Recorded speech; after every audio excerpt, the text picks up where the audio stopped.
Good morning, dear students. Last session, we have discussed the development of building materials.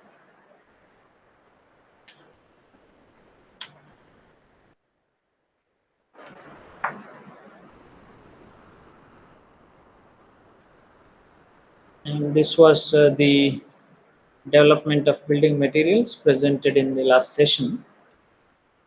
Continuing further, we have talked about the forms of pre-stressing steel, how many forms it is available, and uh, for different purposes. Then concrete steel interface also we have been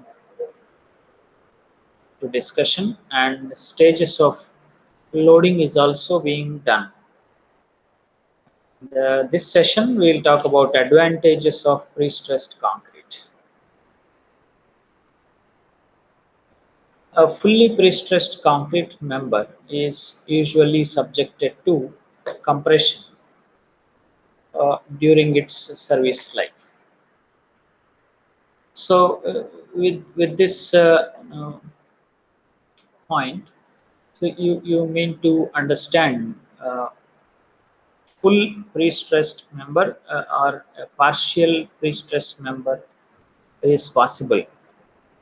So a fully pre-stressed concrete member is usually subjected to compression during its service life, which means we will not permit the concrete to take tension uh, during its service life. So this rectifies several deficiencies of concrete, because the problem with the concrete itself is it is unable to take tensile stresses. So we are making the member now to not go into the tensile zone. Okay, so that is what does it mean. Full pre-stressing means you induce the compressive stress in the uh, member, concrete member, so that the value of tensile stress that it is going to experience will be completely nullified. Right. So what happens if such full pre-stressing, and what are its advantages that you have with that? So section remains uncracked because you don't have a tensile stress at all under service loads. So there is no tensile stress, so no cracking in the concrete. So because of that, you have all these advantages like steel corrosion you can reduce, and durability you can increase. Means what? Life cycle, I mean lifespan of the concrete member can be increased, and full section is utilized because the complete member will be in compression, because the tensile stresses that are going to come in its lifetime are going to be uh, nullified by this pre-stress. So full section is in compression, hence we use full section. Then higher moment of inertia, because the full section is utilized, hence the moment of inertia will be higher in nature, because the complete section is now participating in the stress no, stress concentration. Hence, the moment of inertia is increased. For example, if you have an I section, okay. So take an I section where if this is used as a beam, just for example, imagine that the section is in bending. So hence this part of the section is in tension. Okay, so if this part of the concrete is in tension, this portion shall be neglected into the moment of inertia calculation, where only this, because if this is in tension, this is going to be in cracked condition, so concrete in this portion will not come into picture. So only this part of the section is only utilized for uh, I calculation, moment of inertia calculation. That is the advantage if you make this tensile stress to become zero or to make it compression. Then less deformations which have improved serviceability. Deformations are less because you are improving moment of inertia. So you are improving stiffness of the member. So where I is improved as I is improved. Okay. So higher stiffness and less deformations. Increase in shear capacity because you are increasing the compression carrying capacity, hence shear capacity is increased. And suitable for use in pressure vessels and liquid retaining structures where no cracking is permitted. And improved dynamic and fatigue loading, and fatigue loading, because the member has got much higher stiffness value, you will have improved performance over dynamic and fatigue loading. So these are the advantages with this uncracked section. Further, you can have high span to depth ratios. Okay, which means what? We take a normal RCC beam. The maximum depth of the member permitted is only 500 mm. So, for example, RL 750 mm. If you say 750 mm is the maximum depth permitted for a normal RCC beam. So, you cannot have depth more than this. And as you know, if you go for more and more in span, as span increases, depth increases. Okay, so if you make this with a pre-stressed concrete, the depth can be reduced. This depth can be reduced because you are using full section. It is in compression, so instead of P by A plus M by Z, the strength of the member will be just P by A. So full section will be in participating in the resistance. So you can reduce the section. I mean, depth is reduced. So where L by D ratio, okay. So D reduced, okay. So L by D is increased. So span to depth ratios can be very high.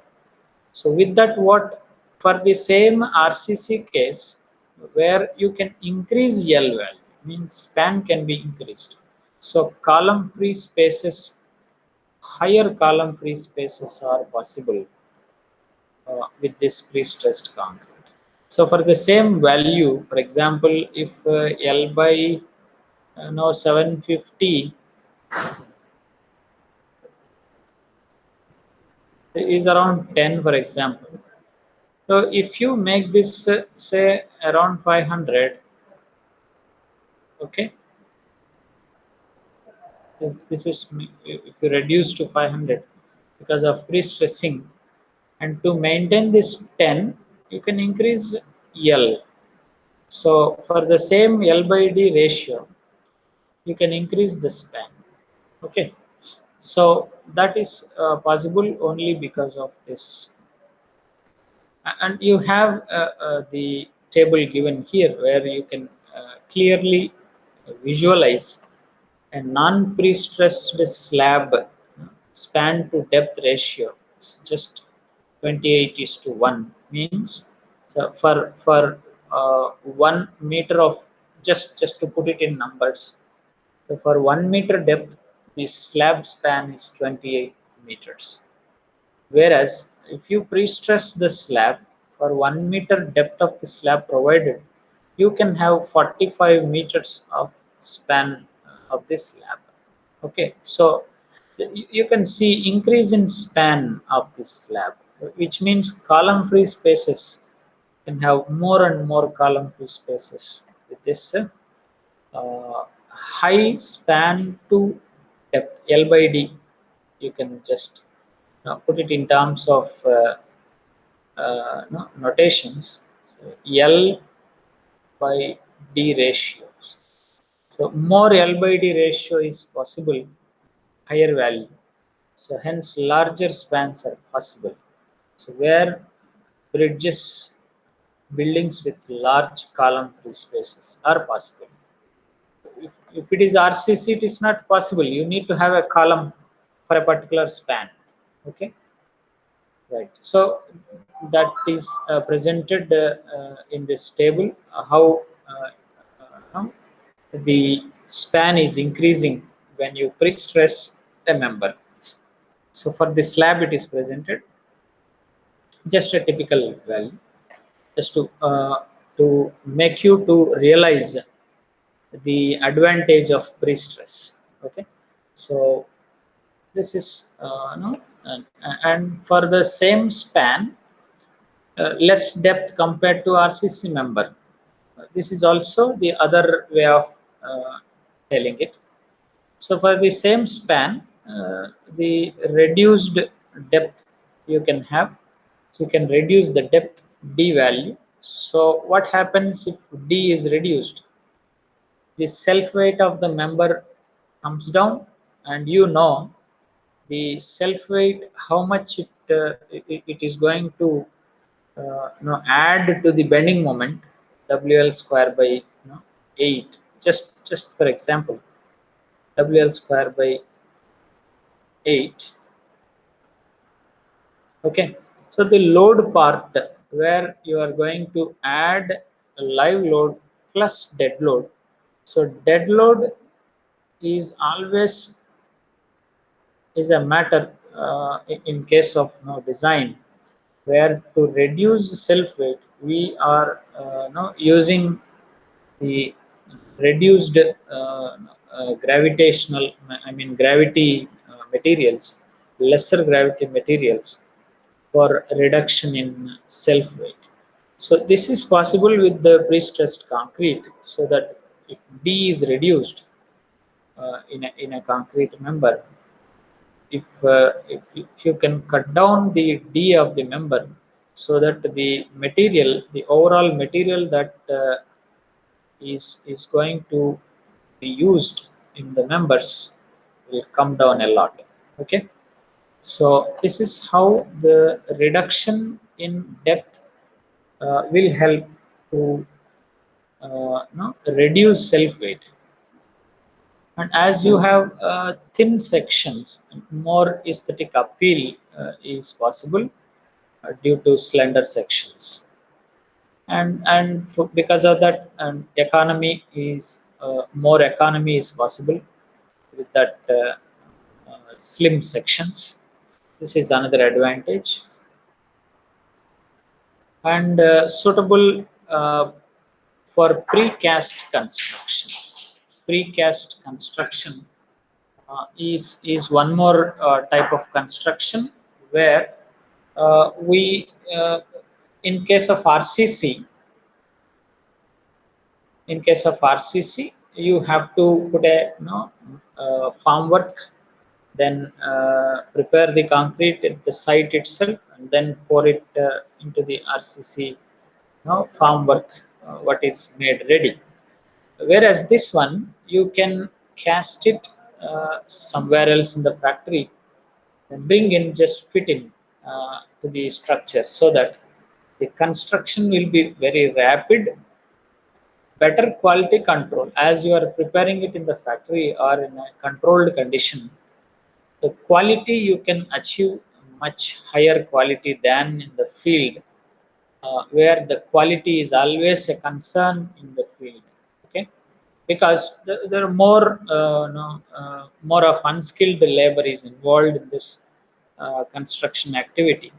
So they may not be knowing the value of the quality of the material, right?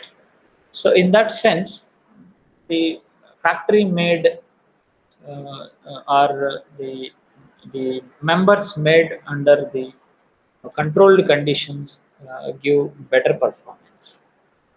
Reduced maintenance. You need less maintenance if it is a precast member than the made in the site in situ member.